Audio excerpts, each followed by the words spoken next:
At få et barn med Prader-Willi-syndrom. Jeg hedder Susanne Blichfeldt, jeg er uddannet børnelæge, og jeg har arbejdet på flere hospitaler og har fulgt børn med Prader-Willi-syndrom i ambulant regi. Desuden så er jeg lægelig rådgiver for den danske Prader-Willi-forening, hvor vi også har et fagråd, og derudover arbejder jeg en del for den internationale Prader-Willi-forening, hvor jeg er det, der hedder Medical Advisor, og vi får mange henvendelser fra mange lande.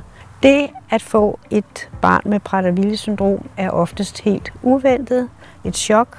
Man havde glædet sig til og ventet et rask barn. Graviditet og fødsel har mange gange været helt normalt, og i nogle tilfælde ser man, at barnet er lidt mindre end forventet ved fødslen. Som forældre sidder man i starten med et stille, muskelslapt barn, der ikke kan die. Oftest må man give mad med sonde, nogle gange i mange dage og nogle gange i uger, før barnet selv kan spise på sutteflaske. Man ved på det tidspunkt ofte ikke, hvad der skal ske, og det er ikke altid, at lægerne helt ved, hvad barnet fejler. Og som forældre så føler man sig bange, skuffet måske, og nogen føler også vrede og angst over den helt uventede situation. Hvis Prader-Willi-syndrom mistænkes hurtigt, kan man få en diagnose, og så er der nogle ting, der falder på plads. Man kan vide lidt mere om fremtiden.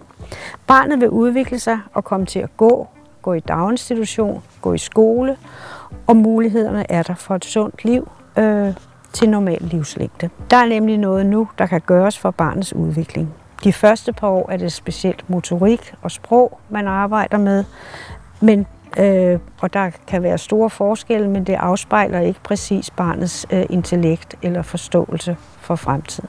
Børnene kan ofte gå uden støtte mellem 2 og 4 års alderen, men som sagt store forskelle. Og på det tidspunkt er sproget oftest kommet rigtig godt i gang. Små børn med Prader-Willi-syndrom er milde og glade, og man har tidlig en god kontakt. Fra starten er det vigtigt, at barnet får kontakt til en fysioterapeut, der kan vejlede om, hvordan man stimulerer motorikken.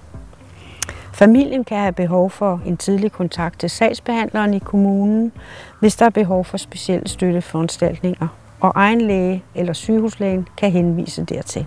Det er også vigtigt, at barnet får en henvisning til det, der hedder Center for Sjældne Sygdomme. Det ligger på Skejby Hospital eller Rigshospitalet, og der har man specialviden om Prader-Willi-syndrom. Barnet skal også som alle andre børn følges af sundhedsplejerske og egen læge.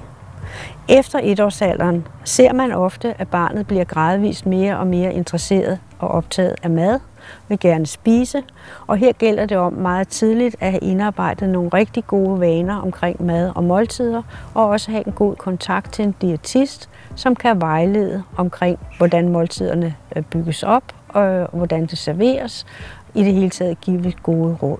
Det er også vigtigt, at alle i barnets omgivelser, både familie, naboer og venner, får en god information om barnets behov, om Prader-Willi-syndrom.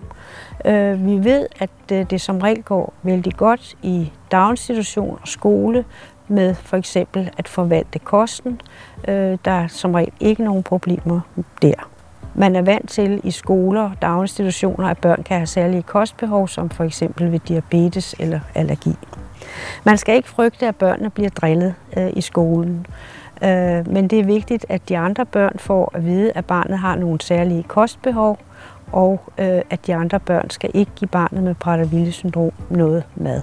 Der findes meget litteratur om Prader-Willi-syndrom, og både for familier og fagpersoner, og man kan henvise til den danske forenings hjemmeside, praderwilli.dk, og man kan også henvise til den internationale Prader-Willi-forenings hjemmeside, hvor der er oplysninger både for fagpersoner og for familier.